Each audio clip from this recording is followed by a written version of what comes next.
The short version is that we find and manage the places where filming happens for TV shows and movies. And that involves the location scouting process, the finding, the having approved by the creatives, and then the second phase is the management, the negotiation of permissions with private property owners, councils, to manage the film crew into a location, manage it while it's there, and then return the location to the way we found it. It was the 90s, still a bit of a closed shop. It wasn't the biggest industry, and I became friends with a bloke who was in the industry at the pub. That was how I even found out about the industry.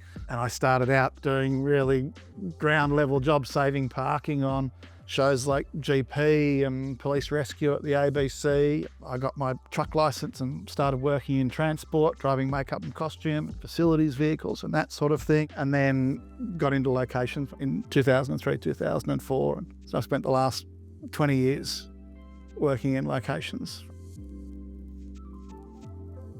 Communication is key in locations. Taking a film crew into a house is a bit like organising a party at someone's house that the owners aren't invited to. You don't ever want to convince someone or talk someone into having a film crew in their house. You're trying to make a really personal relationship. Haven't been to film school, never done a photography class. The people who you're working with is school. The production designers, the directors, the producers. But maintaining that curiosity in the process, in the storytelling, in the narrative is absolutely critical.